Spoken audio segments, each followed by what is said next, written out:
बोलिए श्री गिरिराज धरण की जय। श्रीमद् भागवत પુષ્ટિ સત્સંગ સાથે ફેસબુકના માધ્યમથી જોડાયેલા આપ સૌ વલ્લભીય વૈષ્ણવ ભાઈ બહેનોને શાનોને જય શ્રી કૃષ્ણ। આપના હૃદયમાં બિરાજમાન પરમ કૃપાળુ પરમાત્માને વંદન કરી આપણે શ્રી ઠાકોરજી, શ્રી મહાપ્રભુજી અને શ્રી ગુસાઈજીના યુગલ ચરણ કમલોમાં સદૈન્ય દંડવત કરી આજના સત્સંગનો પ્રારંભ કરી। પ્રિયજનો, આજે માક્ષર વદ એકાદશી, સફલા એકાદશી બ્રહ્માંડ પુરાણમાં રાજા યુધિષ્ઠિર અને શ્રી કૃષ્ણ પ્રભુના સંવાદમાં આ 11નું મહત્વ દર્શાવવામાં આવ્યું છે। પ્રારંભમાં એકાદશી વ્રતનું મહાત્મ્ય સમજાવી અને એકાદશીના વ્રતને શ્રેષ્ઠ ગણાવ્યું છે। નારાયણ પ્રભુની પૂજા અર્ચના, નામ મંત્ર અને જુદા જુદા ફળો દ્વારા પ્રભુની પૂજા કરવાનું વિધાન આ પૌરાણિક મહાત્મ્યમાં દર્શાવવામાં આવ્યું છે। આ 11 મર્યાદા માર્ગમાં દીપદાનનું મહત્વ છે। જાગરણ કરીને સત્સંગ કરવાનો મહિમા પણ વર્ણવવામાં આવ્યો છે। સંક્ષેપમાં તેનું કથાનક જોઈએ તો ચંપાવતી નામની નગરીમાં માહિષ્મત નામનો રાજા રહેતો હતો। તેના 5 પુત્રો પૈકી જે સૌથી મોટો પુત્ર લુંભક એ અતિ પાપાચારી હતો। શ્રીમદ ભાગવતમાં જેવી રીતે વેન રાજાનું વર્તન હતું તેવું તેનું વર્તન અહીંયા દર્શાવ્યું છે। પરદ્રવ્ય લૂંટવાનું, પરપીડન વૃત્તિવાળો સ્વભાવ અને તેના આવા અઘટિત અને દુષ્ટ વર્તનને કારણે તેના પિતાએ જ તેને દેશ નિકાલ આપ્યો અને જંગલમાં તે પીપળાના વૃક્ષ પાસે રહેતો। અનાયાસે એક વખત તેનાથી પીપળાના વૃક્ષોને ફળોનું નિવેદન કરી 11નું વ્રત થયો અને તેના કારણે વિષ્ણુ ભગવાનની પ્રસન્નતાથી તેના જીવનમાં પરિવર્તન આવ્યું, પુનઃ રાજ્યની પ્રાપ્તિ થઈ અને કેટલાય વર્ષો સુધી રાજ્યનું સંચાલન કરી પોતાના પુત્રને રાજકારભાર સોંપી શ્રી કૃષ્ણની ભક્તિમાં લીન થયો। વ્યાખ્યાન તો ટૂંકું છે, પણ આ વ્યાખ્યાન દ્વારા એકાદશીનું પૌરાણિક મહત્વ દર્શાવવામાં આવ્યું છે કે સત્સંગનો પ્રભાવ દુષ્ટ વ્યક્તિને પણ સજ્જન બનાવે છે। શ્રીમદ ભગવદ્ ગીતામાં ભગવાને આજ્ઞા કરી, અપિચેત સુદુરાચારો ભજતે મામ અનન્ય ભાગ સાધુરેવ સમંતવ્ય સમ્યગ વ્યવસિતો હિસા। કોઈ પણ વ્યક્તિ ગમે તેટલો દુરાચારી હોય પણ એક વખત તે પ્રભુના શરણે જાય અને પ્રભુની પાસે જઈ અને સન્માર્ગે જવાનો નિર્ણય કરે તો પ્રભુ એટલા બધા કૃપા સાગર છે કે તેના બધા જ દોષો પળ માત્રમાં પ્રભુ તેનું ધોઈ નાખે છે। પુષ્ટિમાર્ગીય રીત પ્રમાણે આ તો મર્યાદા માર્ગીય મહાત્મ્ય થયો। પુષ્ટિમાર્ગીય રીત પ્રમાણે પુષ્ટિમાર્ગમાં બધું જ અલૌકિક છે। સફલા આનો અર્થ શું થયો? આ દુનિયાનું અલૌકિક ફળ કયું? આ 11 સફલા એકાદશી છે। તો આ દુનિયાનું અલૌકિક ફળ કયું? તો શ્રીમદ ભાગવતમાં બધે જ કહ્યું શ્રી કૃષ્ણ એ આ દુનિયાનું અલૌકિક ફળ છે. શ્રીમદ ભાગવતમાં શ્રી મહાપ્રભુ વલ્લભાચાર્યજીએ રાસ પંચાધ્યાયને તામસ ફલ પ્રકરણ એવું નામ આપ્યું છે. સફલા એકાદશીનો અર્થ એ થયો કે શ્રી કૃષ્ણ રૂપી પરમ ફળની પ્રાપ્તિ થવી, અને જેને શ્રી કૃષ્ણ રૂપી પરમ ફળની પ્રાપ્તિ થાય છે તેની એકાદશી સફળ ગણાય. માગસર માસની સખત ઠંડીમાં વ્રજ બાળાઓ શ્રી કૃષ્ણને પોતાના પતિ તરીકે મેળવવા માટે કાત્યાયની વ્રતનો આરંભ કરે છે. માગસર સુદ પૂનમે ચીરહરણ પ્રસંગે વ્રજ બાળાઓની શ્રી ઠાકોરજીએ લૌકિક આસક્તિ દૂર કરી અને માગસર વદ એકાદશીએ તેમનું વ્રત સફળ થયું. તેથી માગસર વદ 11ને સફલા એકાદશી કહેવાય. સફલા એકાદશી પુષ્ટિ માર્ગમાં સ્વરૂપાનંદનો આનંદ પ્રાપ્ત કરવાથી જ આવે છે, અને શ્રી ઠાકોરજી અલૌકિક ફળ તરીકે પ્રાપ્ત થાય પછી માણસને બીજું જોઈએ શું? આ ભાવના આ વ્રતમાં રહેલી છે. સફલા એકાદશીનો તાત્વિક અર્થ સમજીએ તો જીવન કોનું સફળ? જેને પરમાત્મા રૂપી ફળ પ્રાપ્ત કર્યું તેનું જીવન સફળ. પણ આપણું ધ્યાન હંમેશા લૌકિક વસ્તુઓ રૂપી લૌકિક ફળ પર છે, અને તે માટે જ આપણે દોડધામ કરીએ છીએ. જીવનો વેડફી દઈએ છીએ.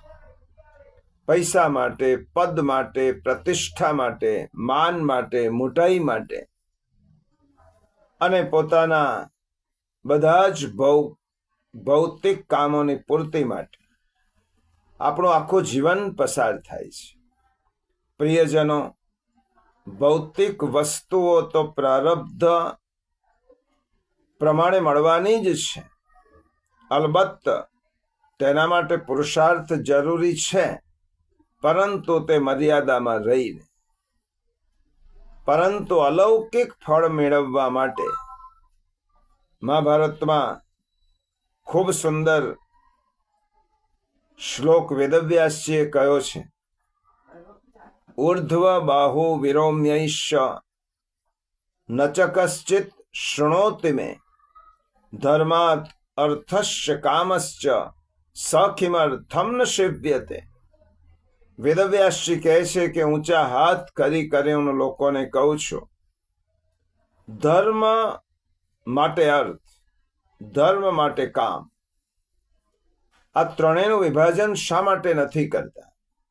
24 કલાક દરમિયાન નિશ્ચિત સમય અર્થ માટે ફાળવવાનો, આજીવિકા મેળવવા માટે ફાળવવાનો, તો નિશ્ચિત સમય ધર્મ કાર્ય માટે પણ ફાળવવાનો. કારણ કે શાસ્ત્રોનો આદેશ છે. અલૌકિક ફળ એવા પરમાત્મા માટે જે ભક્તિ કરે છે તેનો પ્રયાસ સાચો. લૌકિક ફળ પ્રારબ્ધથી મળે, અને અલૌકિક એવા પરમાત્માનું ફળ એ ભક્તિથી મળે. રાસ પંચાધ્યાયમાં એક સુંદર પ્રસંગ આવે છે કે પ્રભુ સમગ્ર રાસ મંડળમાંથી જ્યારે અંતર્ધાન થાય છે ત્યારે એકલી એક જ ગોપીને લઈને પ્રભુ આગળ જાય છે.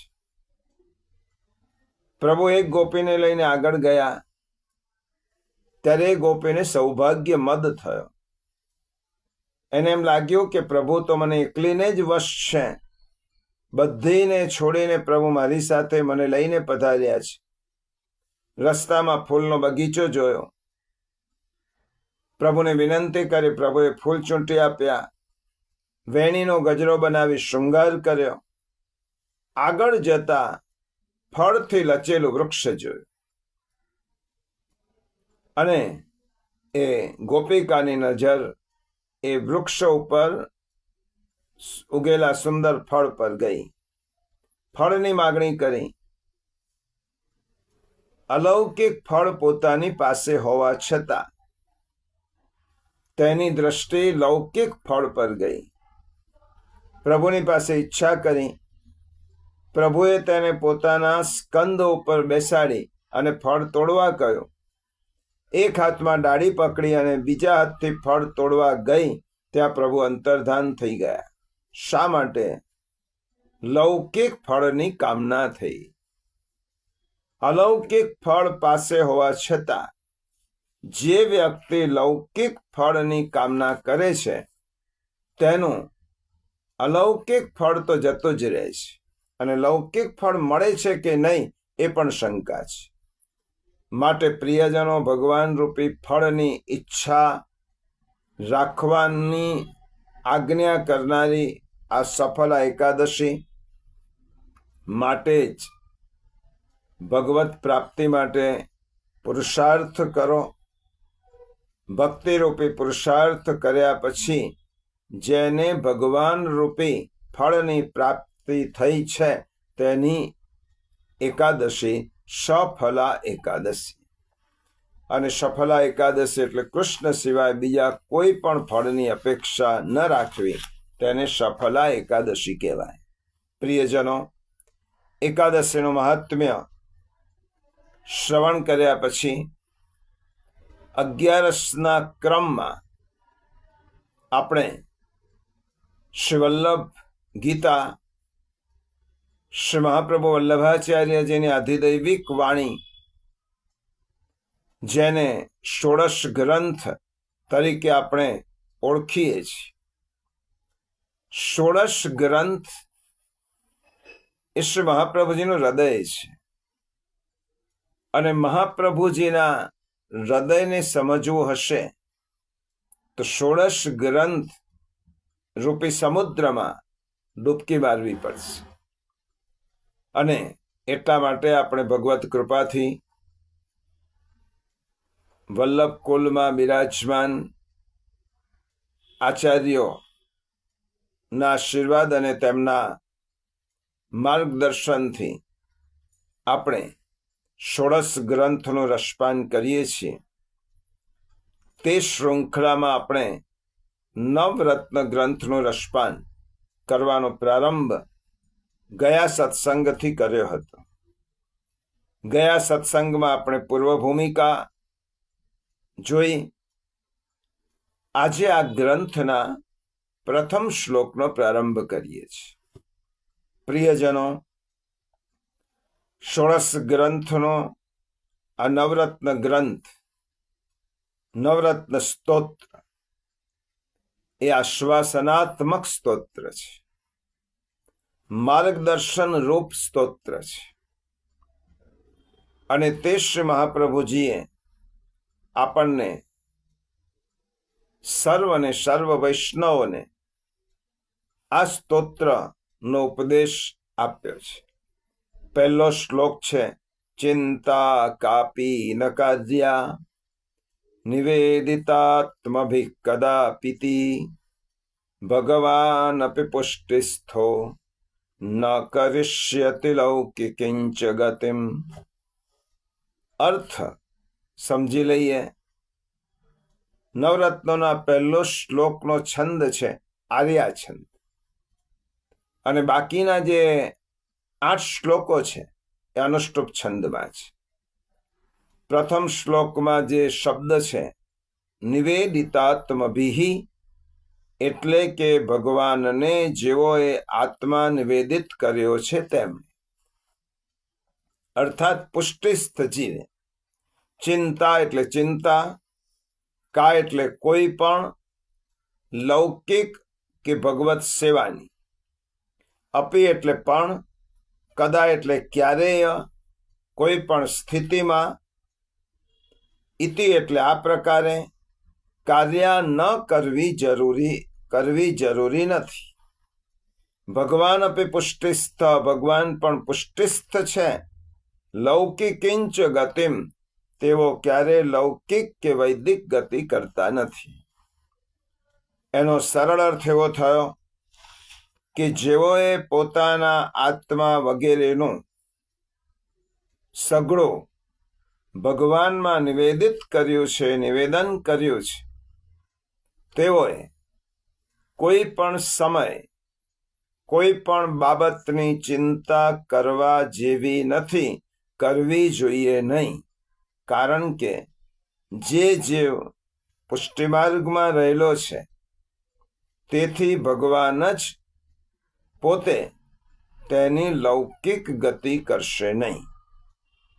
નવરત્નનો આ પહેલો શ્લોક બહુ મોટું આશ્વાસન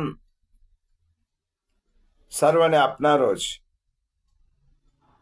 પહેલા શ્લોકમાં શ્રી મહાપ્રભુ વલ્લભાચાર્યજી પુષ્ટિમાર્ગનું પહેલું રત્ન બતાવે છે. 9 શ્લોકના 9 રત્ન છે અને રત્નરૂપ શ્લોકમાં શ્રી મહાપ્રભુજી આપણને પહેલું રત્ન આપે છે. રત્ન 2 કાર્ય કરે. અંધકારને દૂર કરે. લૌકિકમાં પણ રત્ન હોય, હીરો હોય, એ 2 કામ કરે.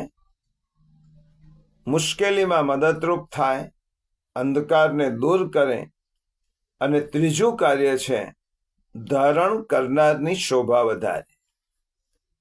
જે લૌકિક રત્ન છે, ભૌતિક રત્ન છે, એ અંધકારને દૂર કરે છે, મુશ્કેલીમાં મદદરૂપ થાય છે અને ધારણ કરનારની શોભા વધારે છે.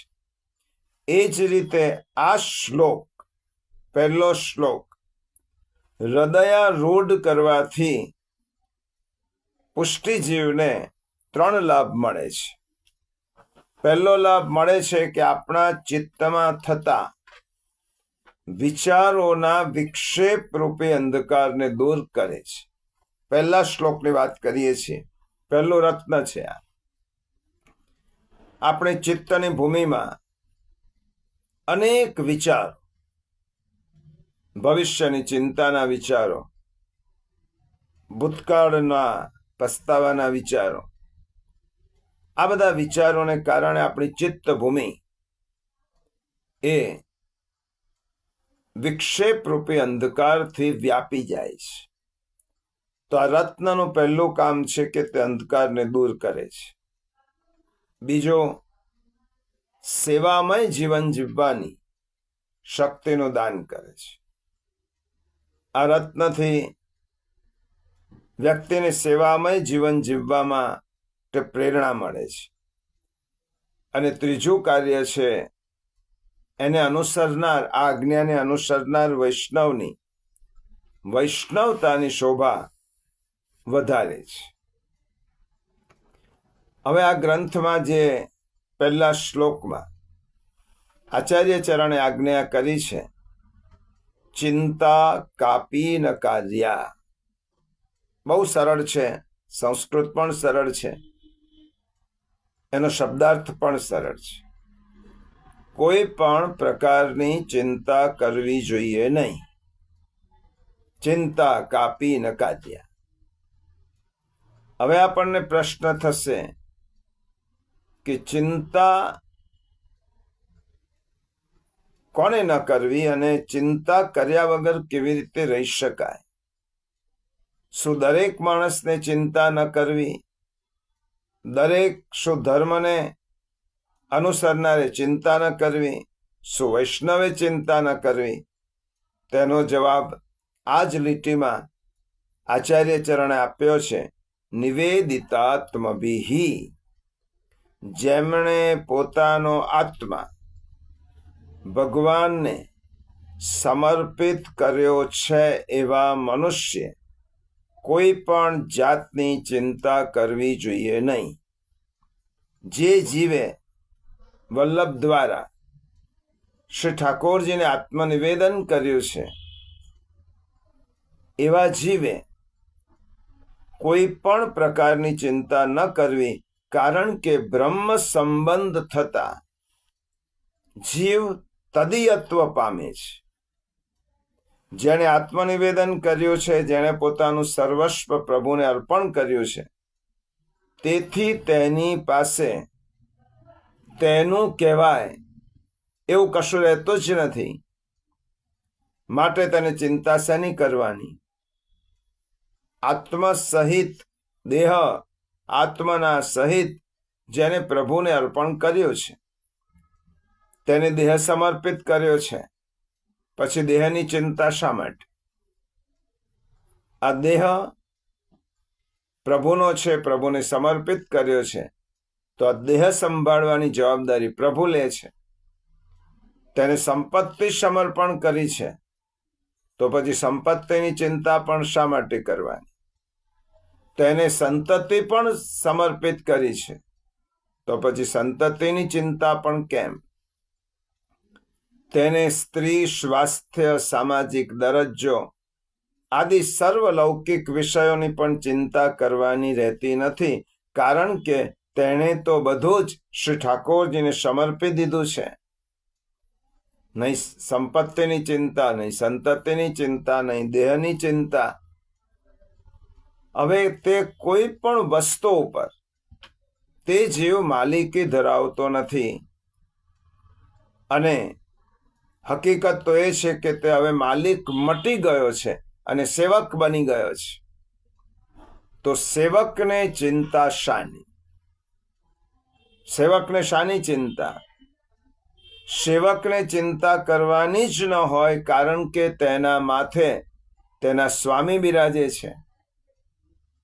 નિજ સેવકના યોગક્ષેમની પણ ચિંતા તે જ પ્રભુ કરવાના છે, કારણ તેના સ્વામી શ્રી કૃષ્ણે પ્રતિજ્ઞાપૂર્વક ગીતામાં જાહેર કર્યો છે. 9મો અધ્યાય ગીતાનો પ્રભુએ સ્વયં ગીતામાં કહ્યું છે, અનન્યા ચિંતયંતો મામ યે જનઃ પર્યુપાસતે તેષાં નિત્યાભિયુક્તાનાં યોગક્ષેમં વહામ્યહમ. એટલે કે જે અનન્ય ચિત્તથી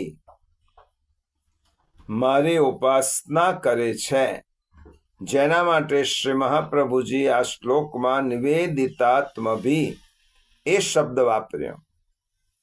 શ્રીમદ ભગવદ્ ગીતામાં કહ્યું, અનન્ય ચિત્તથી જે મારી ઉપાસના કરે છે, તેને કોઈ પણ પ્રકારની ચિંતા કરવાની જરૂર નથી, કારણ કે તેવા જીવના યોગક્ષેમનું વહન હું કરું છું. આ ભગવદ્ વાણી છે, આ ભગવાનના વચનામૃત છે. નવરત્નમાં આચાર્ય ચરણના વચનામૃત છે. શ્રીમદ ભગવદ્ ગીતામાં સ્વયં શ્રી કૃષ્ણ પ્રભુએ આ પ્રતિજ્ઞા જાહેરમાં કરી છે.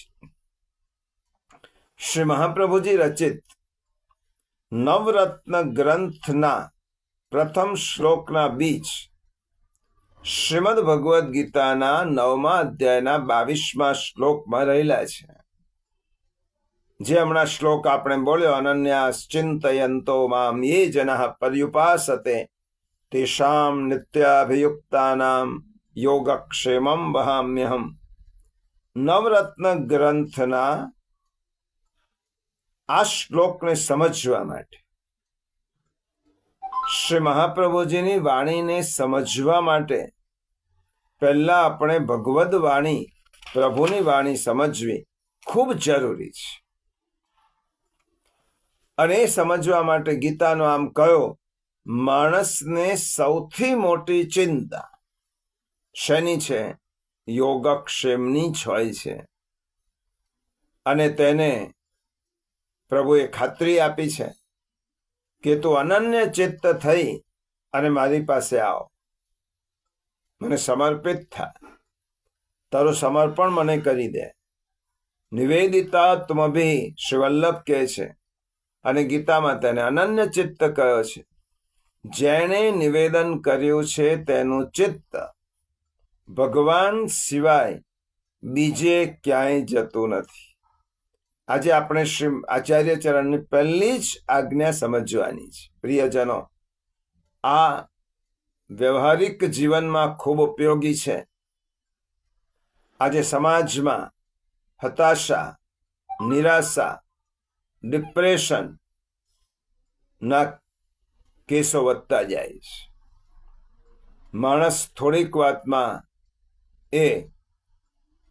તેનું મનોધૈર્ય ગુમાવી બેસે છે, ડિપ્રેશનમાં આવી જાય છે.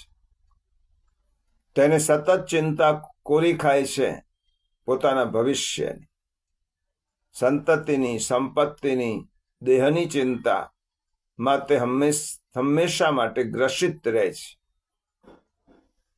ડિપ્રેશનનો શિકાર થઈ જાય છે. એ પછી યુવા હોય, પ્રૌઢ હોય કે વૃદ્ધ હોય.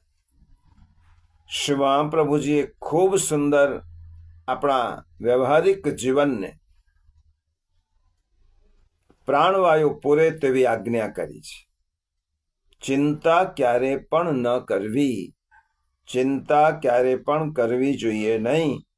જેને પ્રભુને પોતાની જાતને સમર્પિત કરી છે, નિવેદન કર્યું છે, તેને ક્યારે પણ કોઈ ચિંતા કરવાનું કારણ નથી.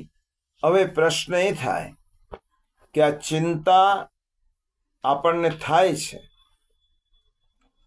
એનું કારણ શું છે? ભગવાન પરનો અવિશ્વાસ. આ સૂત્રના મૂળમાં જઈએ તો ચિંતા કરે કોણ?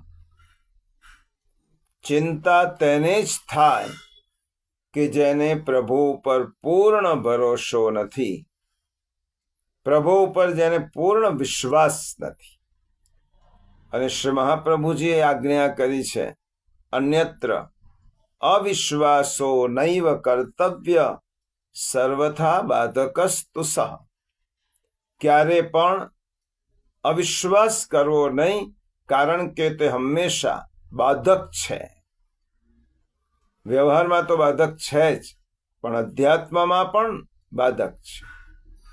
ચિંતા થવાનું કારણ છે કે પ્રભુ ઉપર મને વિશ્વાસ નથી. અને પ્રભુ પર વિશ્વાસ નહીં હોય તો ચિંતાથી હું ગ્રસિત થઈ જઈશ. એટલા જ માટે આ શ્લોકમાં કહ્યું છે, અનન્ય ચિત્તથી જેવો કરે મારી ઉપાસના, તે નિત્યયુક્ત ભક્તોનો યોગક્ષેમ ચલાવું હું. આ ગીતાના શ્લોકનો સમશ્લોકી છે અને નવરત્ન ગ્રંથના પહેલા શ્લોકનો આ ગીતોક્ત વિવરણ છે. અનન્ય ચિત્તથી જેવો કરે મારી ઉપાસના. જેને શ્રી મહાપ્રભુજીએ કહ્યું, ચિંતા કાપીન કાર્યા નિવેદિતાત્મભી કદાપિતિ ભગવાન અપી પુષ્ટિસ્થો ન કરિષ્યતિ લૌકિકિંચ ગતિમ. એકમાં ભગવાનની વાણી છે, એકમાં ભગવદ વાણી છે અને એકમાં વલ્લભ વાણી છે. શ્રીમદ ભગવદ્ ગીતાનો અને નવરત્નનો આ શ્લોક આશ્વાસનાત્મક છે, અભય દાન આપનારો છે. આ શ્લોકનો અર્થ કરવો એ શક્ય નથી, કારણ કે અજોડ શ્લોક છે. કોઈ પણ ગીતામાં તો શું, પણ વિશ્વના કોઈ ઠેકાણે આટલું મોટું આશ્વાસન તમને નહીં મળે. પૂરા વેદ વાંચશો, વેદોમાં પણ તેની જોડ નહીં મળે. બાપ જેવી રીતે પોતાના વાલસોયા દીકરાને કહે, દીકરા ચિંતા ન કર, હું બેઠો છું, તારું બધું જ ધ્યાન રાખીશ. લૌકિકમાં પણ જેના છત્ર રૂપે માતા પિતા હોય તે પણ ચિંતા કરતો નથી, તો અલૌકિકમાં તો સર્વ સમર્થ પ્રભુ આપણા માથે બિરાજે છે. જગતની સર્વોપરી શક્તિ, સુપ્રીમ પાવર, એ મારા માથે બિરાજે છે, એ મારી ઉપર છે. અને એ સ્વયં એમ કહે છે કે તારા યોગક્ષેમની જવાબદારી તો હું લઉં છું, તેનું વહન હું કરું છું. શા માટે ચિંતા કરે છે? તો યોગક્ષેમનો અર્થ થયો જે શ્રી મહાપ્રભુજીએ પુષ્ટિસ્થ લૌકિકીમ ચ ગતિમ, જે કહ્યું છે યોગક્ષેમનો અર્થ શું થયો? અપ્રાપ્તસ્ય પ્રાપણમ નામ યોગ. જે અપ્રાપ્ત વસ્તુ છે તેની પ્રાપ્તિ એનું નામ યોગ. અને પ્રાપ્તસ્ય પરિરક્ષણમ નામ ક્ષેમ. જે પ્રાપ્ત થયું છે તેને સંભાળવી તેનું નામ ક્ષેમ. યોગક્ષેમનું વહન કરવું એટલે માત્ર અન્ન પાણી કે દાળ રોટલો આપવા એવું નહીં. ભગવાન અન્ન પાણી અને દાળ રોટલો પેટ ભરવા માટે તો જીવ માત્રને આપે છે. અહીંયા માત્ર તે લૌકિકીમ ગતિ અને યોગક્ષેમનો અર્થ એટલો નથી, પણ એક રાજા પોતાના રાજકુંવરની જેવી રીતે સાર સંભાળ અને રક્ષણ કરે તેવી રીતે દુર્લભ વસ્તુ પણ આપવી અને તેનું રક્ષણ કરવું, અર્થાત રાજકુમાર જેવા ઠાઠમાઠથી તેનું જીવન ચલાવવું, આનું નામ યોગક્ષેમ. અને ભગવાને શું કહ્યું છે? ભગવદવાણી અને વલ્લભવાણી બંને એક સાથે આપણે સમજીએ છીએ, કારણ કે બંનેમાં અભેદ છે. જે વાત નવરત્નમાં શ્રી વલ્લભે આજ્ઞા રૂપે કહી છે તે જ વાત શ્રીમદ ભગવદ્ ગીતાના 9મા અધ્યાયમાં પ્રભુ શ્રી કૃષ્ણચંદ્રે સ્વયં આશ્વાસનાત્મક રૂપે કહી છે. જેમાં બીજો અર્થ શું થયો યોગક્ષેમનો? જેમાં પોતાના ભક્તનું હિત થતું હોય. બરાબર સમજો. જેમાં પોતાના ભક્તનું હિત થતું હોય એવી અપ્રાપ્ય વસ્તુ પણ તેને આપવી, તેનું નામ યોગ. ભગવાન શું ધ્યાન રાખે છે? મારા ભક્તનું હિત થતું હોય તેવી અપ્રાપ્ય વસ્તુ તેને આપવી, તેનું નામ યોગ. અને જેમાં પોતાના ભક્તનું હિત થતું હોય તેવી વસ્તુનું રક્ષણ કરવું, એનું નામ ક્ષેમ. અહિત થતું હોય તો ભગવાન તે વસ્તુનું રક્ષણ કરતા નથી. ત્રીજો અર્થ છે યોગ એટલે ભગવાન સાથેનો સંબંધ, અને ક્ષેમ એટલે જીવનું કલ્યાણ. ભગવાન જીવનો પોતાની સાથેનો સંબંધ દ્રઢ કરે છે અને તેના કલ્યાણનું હંમેશા ધ્યાન રાખે છે, તેનું નામ યોગક્ષેમ. એટલે ભગવાન શું કહે છે ગીતામાં? અનન્યાસ ચિંતયંતો મામ. શ્રી મહાપ્રભુજીએ કહ્યું નિવેદિતાત્મભિ. આ બંનેનો અર્થ એક જ છે. અનન્ય ચિત્તથી એટલે જેને બધું જ અનન્યતાથી મને સમર્પિત કર્યું છે. નિવેદિતાત્મભિ સમર્પિત થયેલો છે. તેનો યોગક્ષેમ હું ચલાવું છું. હવે પ્રશ્ન થાય, અનન્યાસ ચિંતયંતો મામ યે જનઃ પર્યુપાસતે. જે અનન્ય ભક્તો મુજ પરમેશ્વરનું નિરંતર ચિંતન કરે છે, જે અનન્ય ભક્તો મુજ પરમેશ્વરની નિષ્કામ ભાવથી ઉપાસના કરે છે, અને જે મારી સાથે અનન્યતાથી નિરંતર જોડાયેલા છે, નિવેદિતાત્મભિ તેવા ભક્તો છે.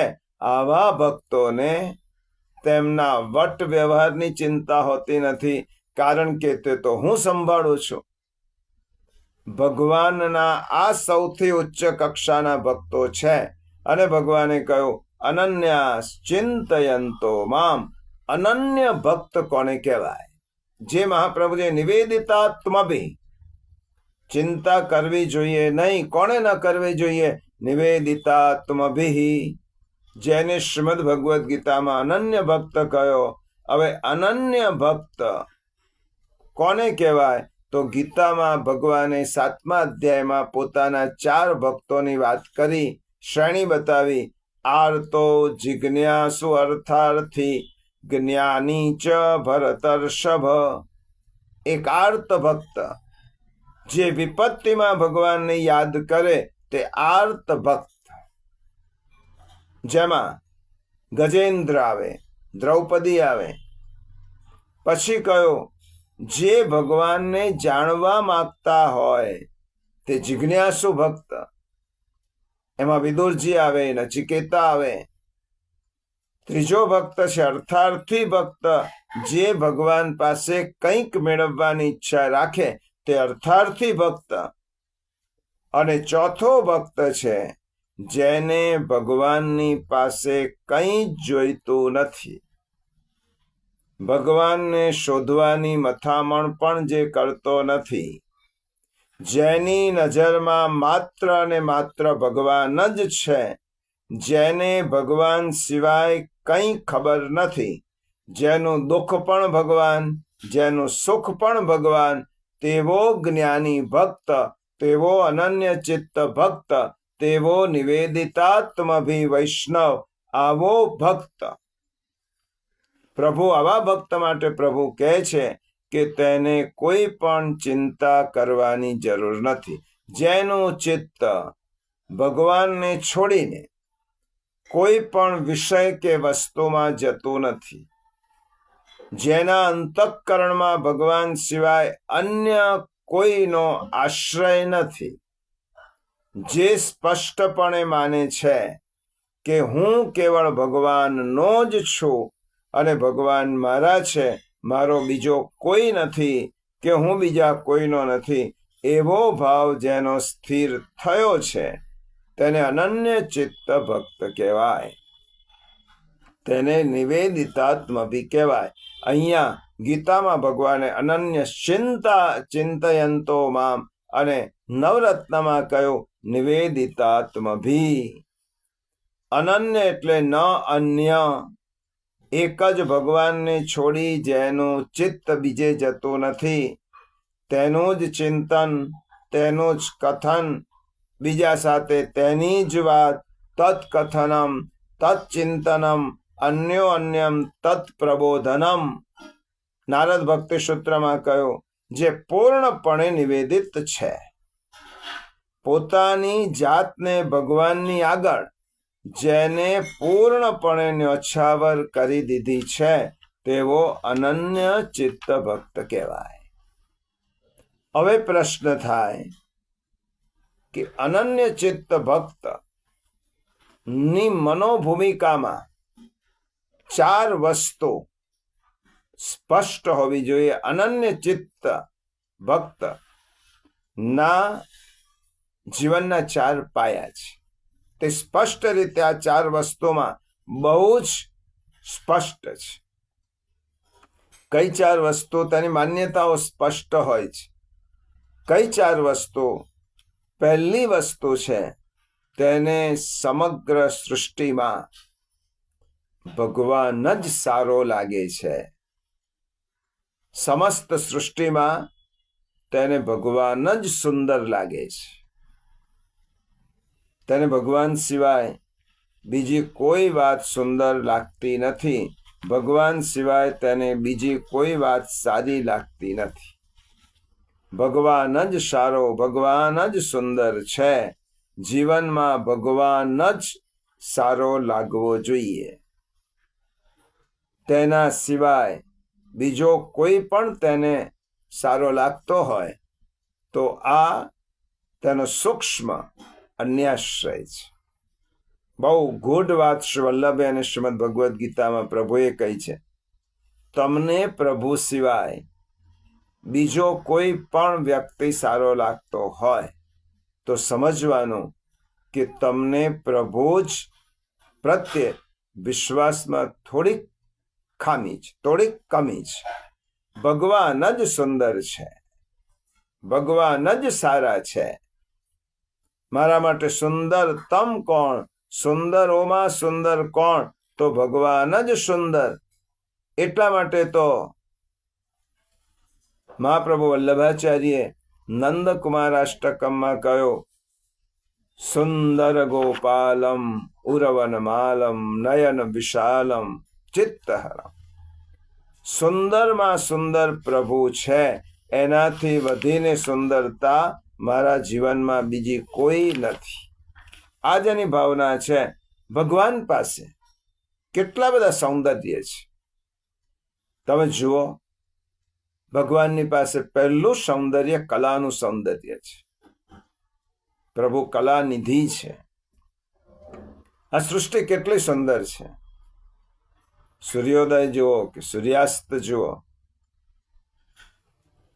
સવારમાંથી પ્રકાશતો તેજનો પુંજ સૂર્યને જુઓ, શીતળતા બક્ષતા ચંદ્રને જુઓ, ખળખળ વહેતી નદીને જુઓ, ઉગતા પુષ્પને જુઓ, ઘૂઘવાટ કરતા સમુદ્રને જુઓ, કિલકિલાટ કરતા પક્ષીઓને જુઓ, સુંદર વનરાજી જુઓ. કેટલી સુંદરતા સૃષ્ટિમાં ભરી છે. આટલી સુંદર સૃષ્ટિ જેને નિર્માણ કરી છે તે કેટલો સુંદર હશે. આટલી સુંદર સૃષ્ટિનું નિર્માણ જેને કર્યું છે એ કેટલો સુંદર હશે. આપણે દલીલ કરીએ કે ચિત્ર સુંદર હોય તો ચિત્રકાર સુંદર હોય જ એવું નક્કી નથી. આ વાત સમજવા જેવી છે કે ચિત્ર સુંદર હોય પણ ચિત્રકાર કુરૂપ પણ હોય. પરંતુ આ તો સૃષ્ટિનો ચિતારો છે. એને સૃષ્ટિને ચિત્રિત કરવા માટે, એને સૃષ્ટિમાં સૌંદર્ય પૂરવા માટે ક્યાંય બહારથી કોઈ વસ્તુ લાવવી પડતી નથી.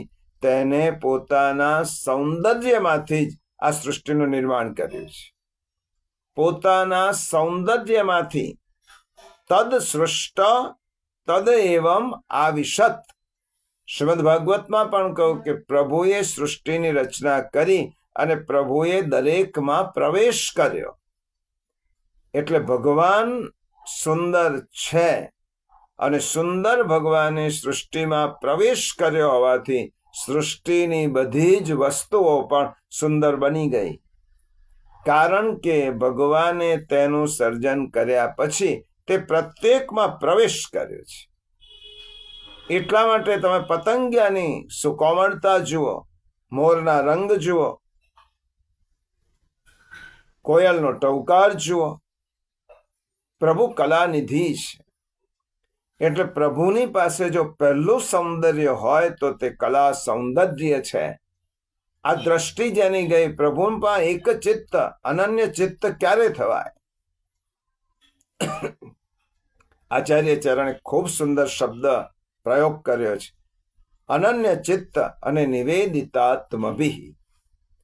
ચિંતા થાય છે, આ માનવ સ્વભાવ છે.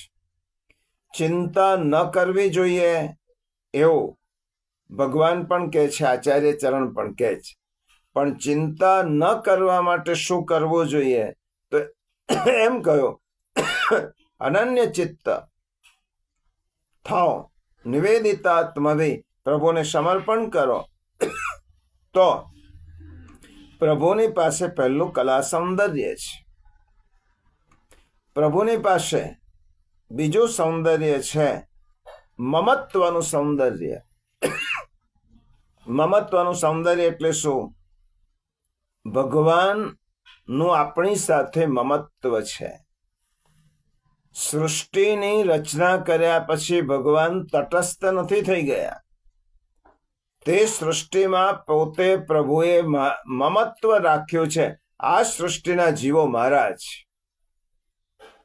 એટલા માટે પ્રભુની પાસે પ્રત્યેક જીવ માટેનો મમતા છે. આ મારા છે. પ્રભુ પોતાને પારકા માનતા જ નથી કોઈને.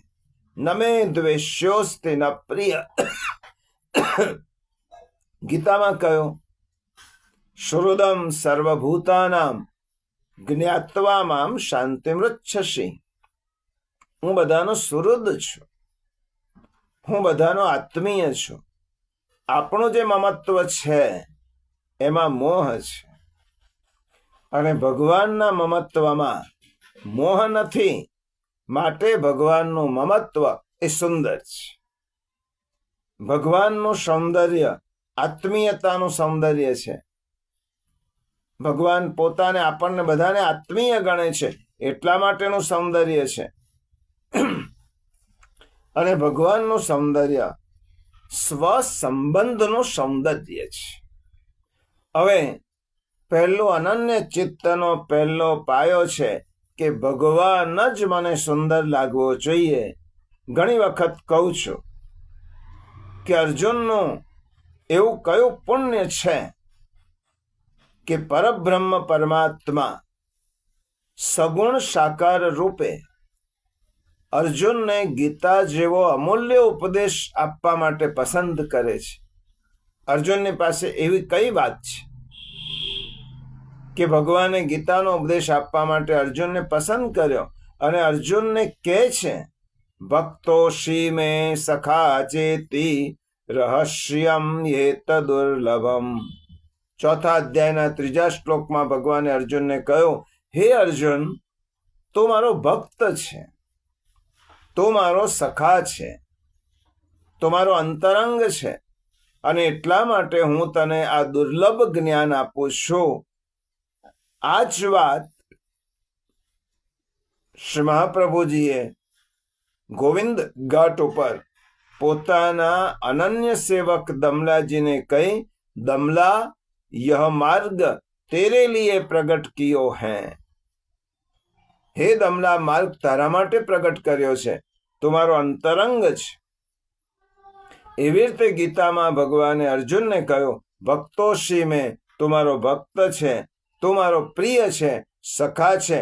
એટલા માટે એક વાત પ્રિયજનો સમજી લો, અનન્ય ચિત્તની વાત કરીએ છીએ, નિવેદિતાત્મભી, જે શ્રી મહાપ્રભુજીએ કહ્યું તેને સમજીએ છે. તેના ચિત્તની ભૂમિકામાં પહેલી વસ્તુ એવી હોવી જોઈએ કે પ્રભુ સિવાય મારા માટે બીજો કોઈ સારો નથી, બીજો કોઈ સુંદર નથી. અને કૃષ્ણની એક ખાસિયત છે, કસોટી કર્યા વગર કૃષ્ણ કોઈનો સ્વીકાર કરતા નથી. આ પહેલી પ્રભુની ખાસિયત. કસોટી કરવાનો કૃષ્ણનો સ્વભાવ છે. કસોટી કર્યા વગર કૃષ્ણ ક્યારે પણ કોઈને સ્વીકારતા નથી.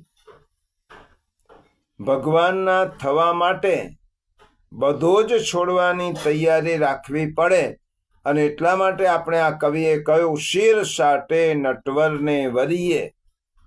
ભગવાનને મેળવવાને છે ને તો બધું જ છોડવાની તૈયારી રાખો. ભગવાનની એક વિશેષતા, કસોટી વગર કૃષ્ણ કોઈને સ્વીકારતા નથી. અને પ્રભુની બીજી વિશેષતા છે, પ્રભુ આપેલા વચનને સત્ય સાબિત કરે છે. નમે ભક્ત પ્રણશ્યતિ. પ્રભુ પોતાના થઈ ગયેલા ભક્તનો ક્યારે પણ નાશ થવા દેતા નથી, તેની દુર્ગતિ થવા દેતા નથી. એટલા માટે મહાપ્રભુજીએ કહ્યું કે ચિંતા કાપી ન કાર્યા નિવેદિતાત્મભી. ચિંતા તેને કરવી જ ન જોઈએ કે જે નિવેદિત છે.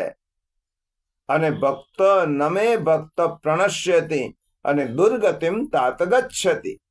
પ્રભુ પોતાના ભક્તની દુર્ગતિ થવા દેતા નથી, તેનો ક્યારે પણ તેનો વિનાશ થવા દેતા નથી. શરીરનો નહીં, તેના ચિત્તને પ્રભુ કોઈ દિવસ તેનો વિનાશ નથી થવા દેતા. અર્જુન માટે શ્રી કૃષ્ણ સર્વસ્વ હતા.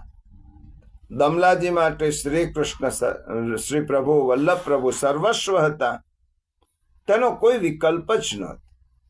આપણે આ પ્રસંગ સાંભળ્યો છે, પરંતુ સંદર્ભનો પ્રસંગ છે એટલા માટે કહું. મહાભારતનો પ્રસંગ આપ સૌને જ્ઞાત છે. મહાભારતનું યુદ્ધ નક્કી થઈ ચૂક્યું હતું.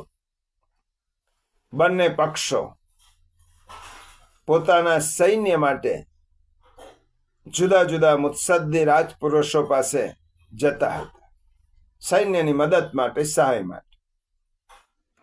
યુદ્ધની સહાય માટે દુર્યોધન અને અર્જુન શ્રી કૃષ્ણ પ્રભુની પાસે આવે છે.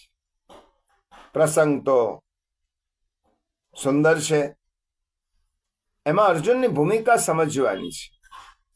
અનન્ય ચિત્ત અર્જુન કેમ કહેવાય અને ભગવાને અર્જુનને જ ગીતાનો ઉપદેશ કરવા માટે નિમિત્ત રૂપે પણ કેમ પસંદ કર્યો, શા માટે એવું કહ્યું, ભક્તોસી મેં સખા ચેતી રહસ્યમ યેત દુર્લભમ?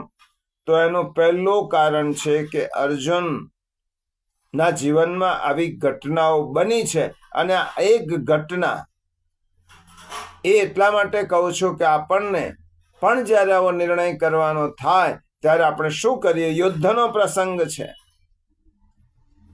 બહુ ભીષણ યુદ્ધ થવાનું છે, નિર્ણાયક યુદ્ધ થવાનું છે.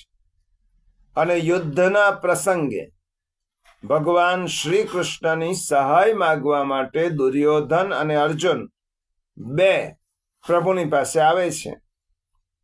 ભગવાને બે વિકલ્પો મૂક્યા છે. પહેલો વિકલ્પ, હું તમારા બંનેનો સ્નેહી છું. અર્જુનને અને દુર્યોધન બંનેને પ્રભુએ કહ્યું કે તમારા સંબંધી છું, સ્નેહી છું, મારે બંનેને મદદ કરવાની છે, પણ તમારી પાસે બે વિકલ્પ છે, હું બે વસ્તુ જ આપી શકું. એક, મારી સશસ્ત્ર નારાયણી સેના.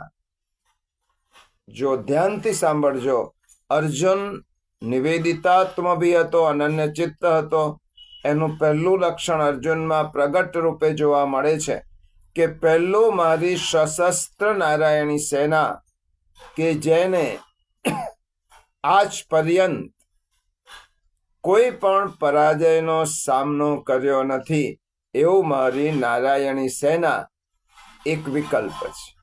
અને બીજો, હું પોતે કે જે નિશસ્ત્ર રહેવાનો છું, યુદ્ધમાં શસ્ત્ર લેવાનો નથી, એવો હું એકલો. અને બીજું, મારી નારાયણી સશસ્ત્ર સેના. આ બે મારે આપવાના છે. આ બેમાંથી પસંદગી તમારે કરવાની છે. પણ હા, જે તમારા બેમાં નાનો હોય એને પહેલી પસંદગીનો અવકાશ મળે. એટલે કહ્યું, હે દુર્યોધન, અર્જુન તારાથી નાનો છે, એટલા માટે પહેલી પસંદગીની તક અર્જુનને મળવી જોઈએ. અર્જુન દુર્યોધન કરતા નાના હતા. હવે દુર્યોધન તો સહાય માંગવા આવ્યો હતો, એટલે ભગવાનની પાસે દલીલ કરવાનો કોઈ સ્કોપ નહોતો.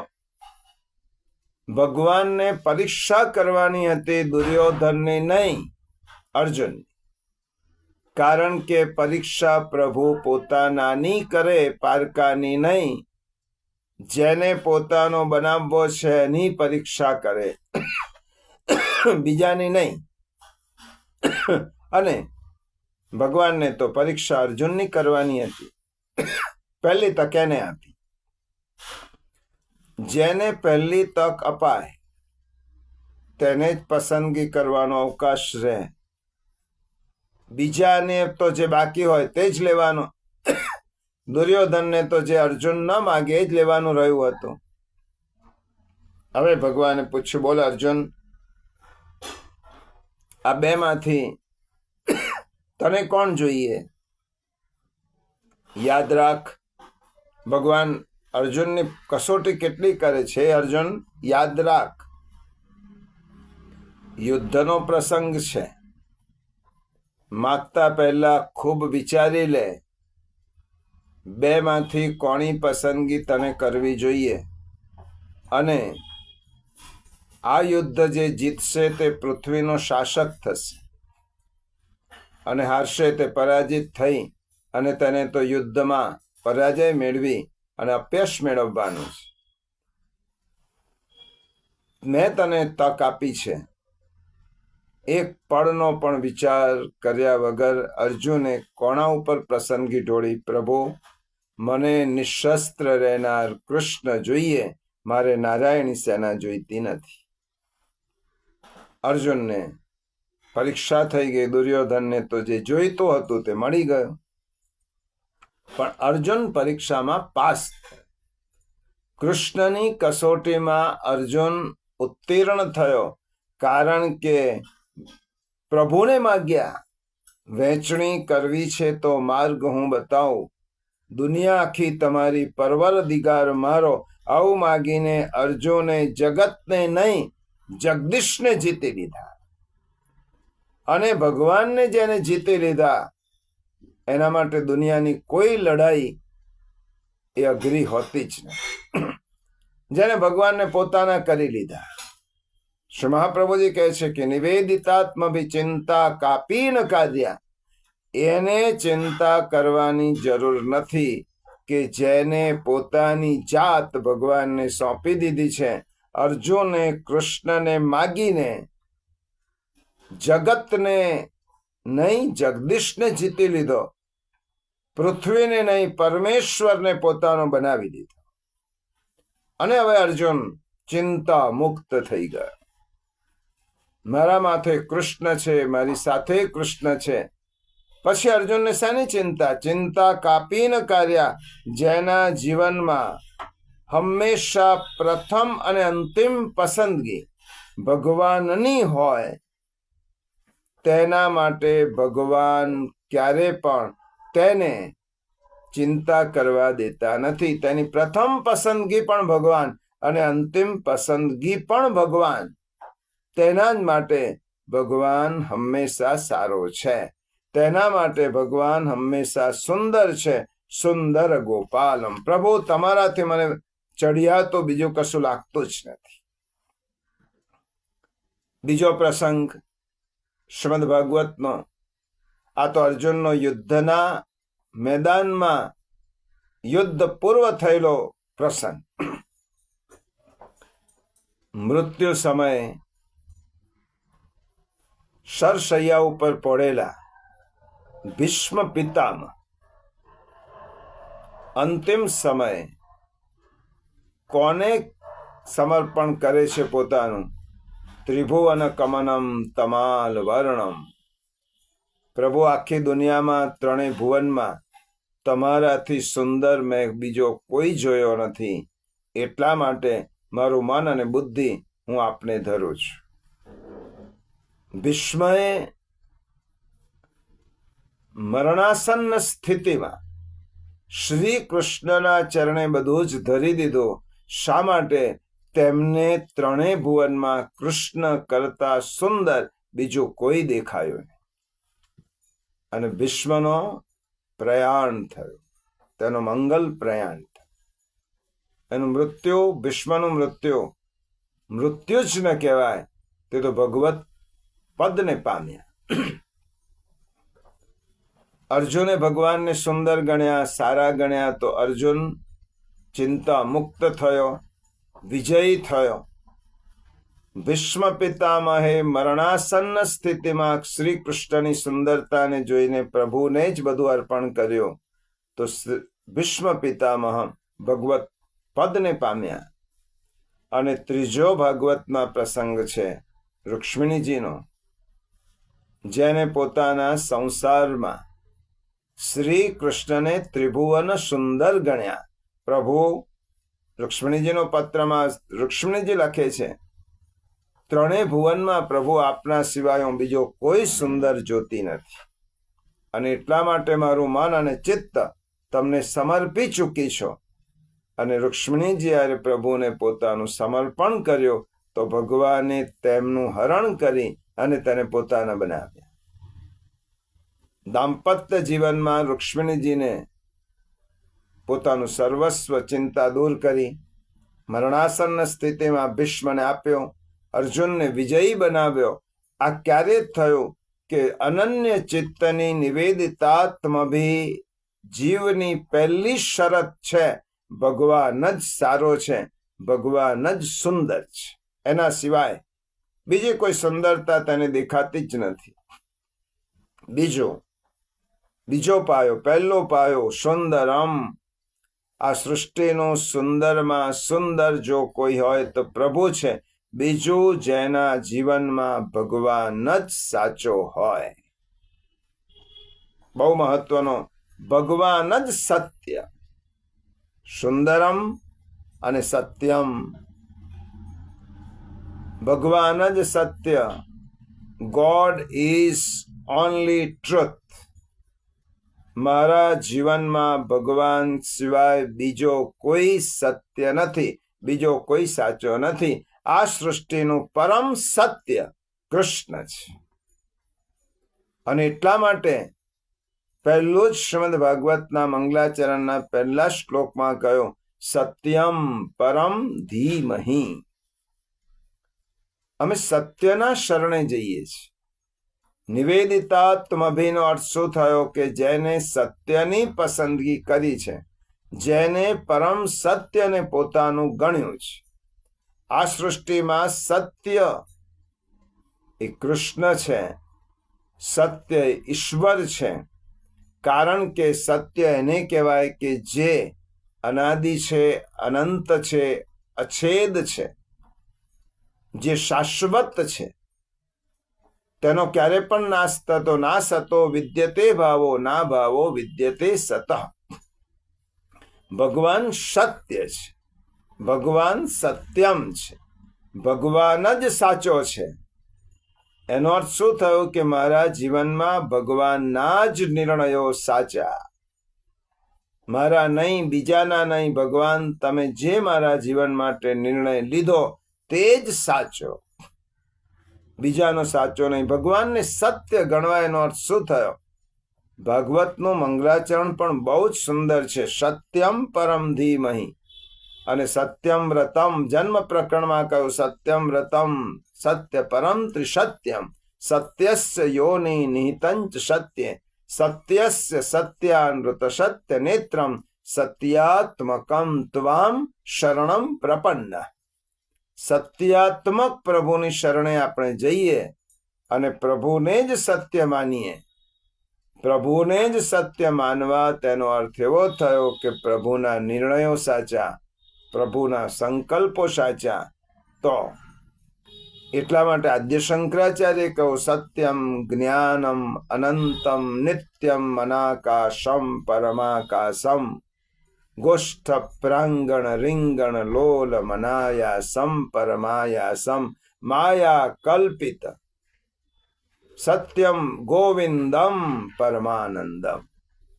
જે આચાર્ય વલ્લભે કહ્યું, તે શંકરે કહ્યું, તે શ્રીમદ ભાગવતમાં કહ્યું, તે શ્રીમદ ભગવદ્ ગીતામાં કહ્યું, ભગવાન જ સત્ય. એમ જેને લાગતું હોય, ભગવાન સિવાય બીજો કોઈ સત્ય લાગતો હોય તો તે અન્યાશ્રય થયો. કારણ કે તત્વતઃ પ્રભુ જ સત્ય છે. એકમ એવમ અદ્વિતીયમ બ્રહ્મ. સત્યમ જ્ઞાનમ અનંતમ બ્રહ્મ. કૃષ્ણ સિવાય બીજો કોઈ સત્ય નથી. તો સત્ય ભગવાનના, સત્ય ભગવાનને માનવા, ભગવાનને જ સાચા માનવા. એનો અર્થ શું થયો? ભગવાનના બધા જ નિર્ણયો જેને સાચા લાગતા હોય તેના માટે ભગવાન સાચું. કોઈ પણ નિર્ણય હોય પ્રભુનો, તે તેને સાચો લાગે તો જ તેના માટે પ્રભુ સાચું. મંગલમ મંગલાયેતિ કરોતિ ઈશ્વર તત્સર્વમ મંગલાયેતિ વિશ્વાસઃ સખ્ય લક્ષણમ. મારું મંગલ થાય કે અમંગલ થાય, છતાં પણ ઈશ્વરે કર્યું છે માટે અમંગલને પણ મંગલ માનવાની જેની તૈયારી હોય તે અનન્ય ચિત્ત કહેવાય, તે નિવેદિતાત્મભી કહેવાય.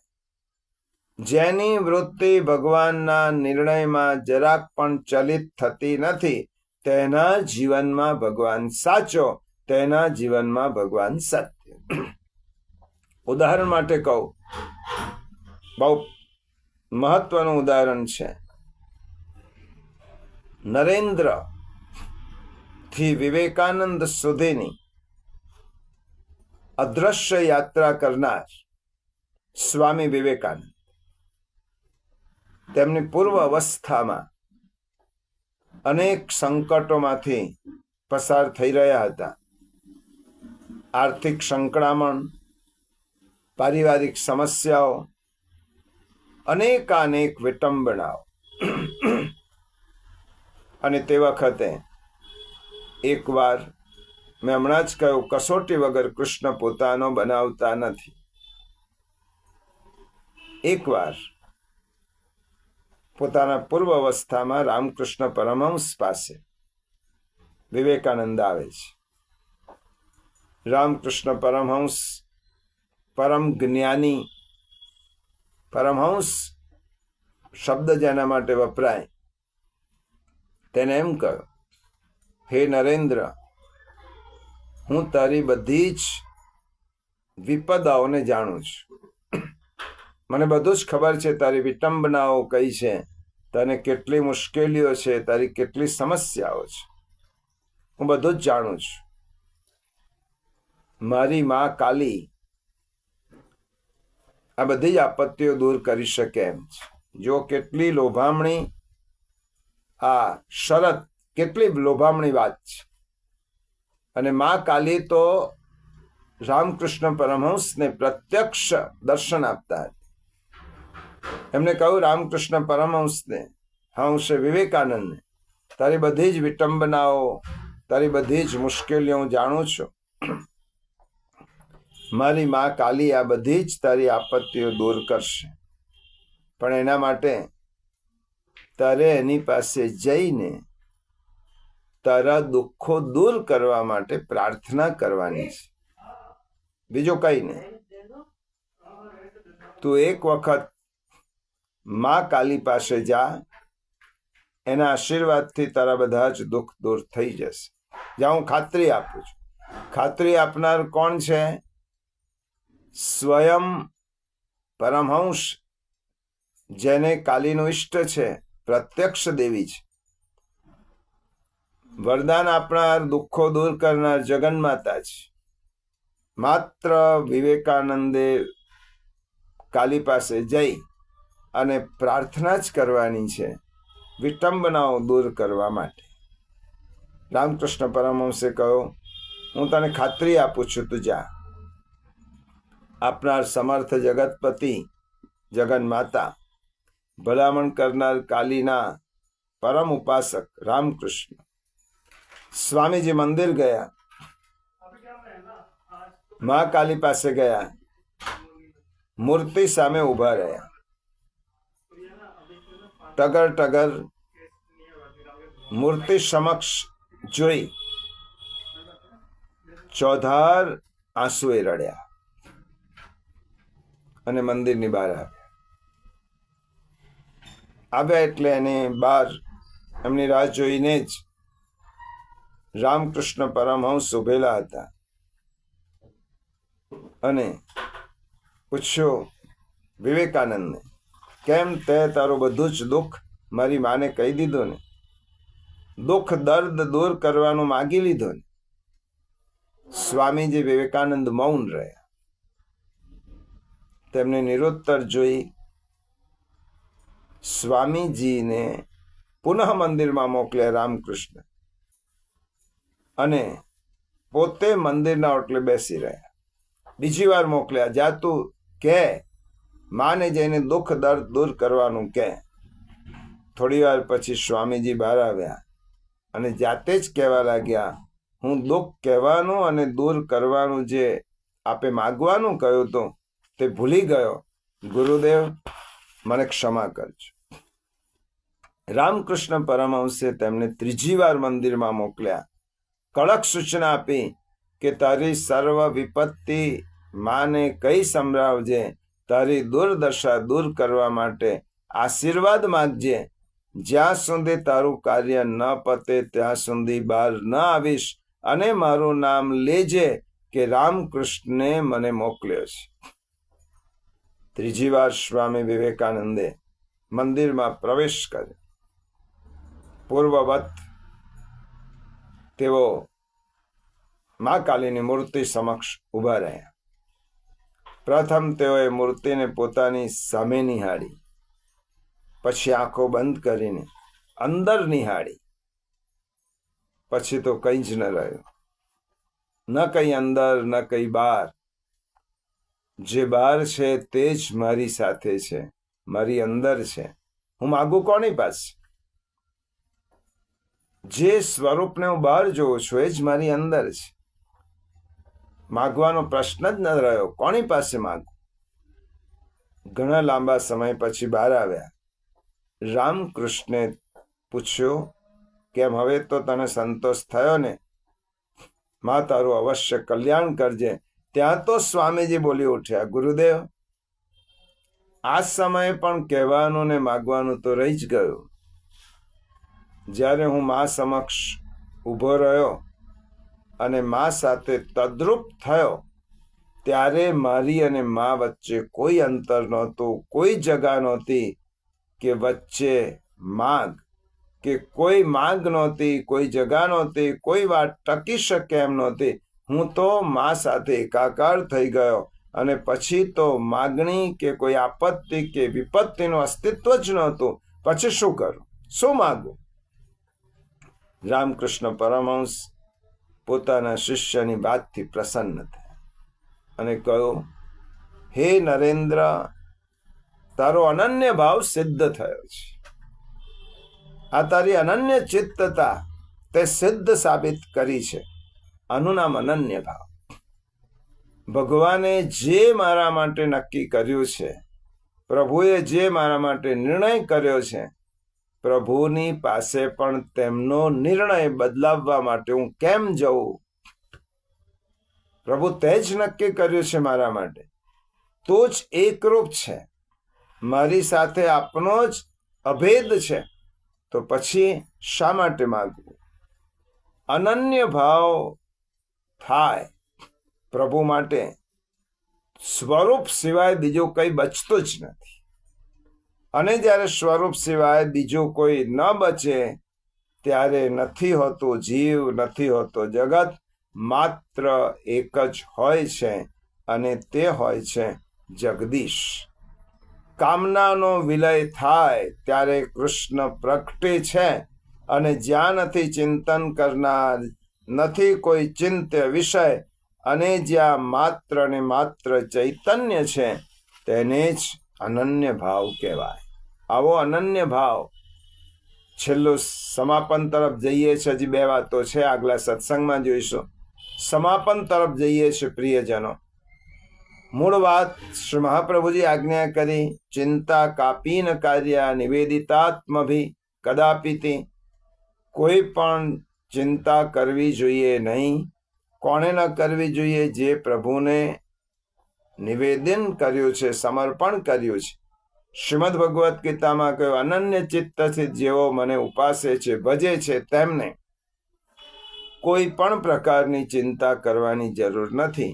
પ્રશ્ન આપણે એ લીધો, અનન્ય ચિત્ત ની શરતો કઈ છે? અનન્ય ચિત્ત કોણે કહેવાય?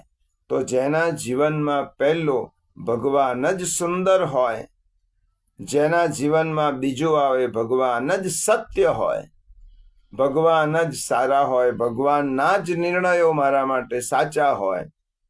એ વાત જેના જીવનમાં આવી, આ 2 વાત, અને હજી 2 વાત અનન્ય ચિત્તની બાકી છે.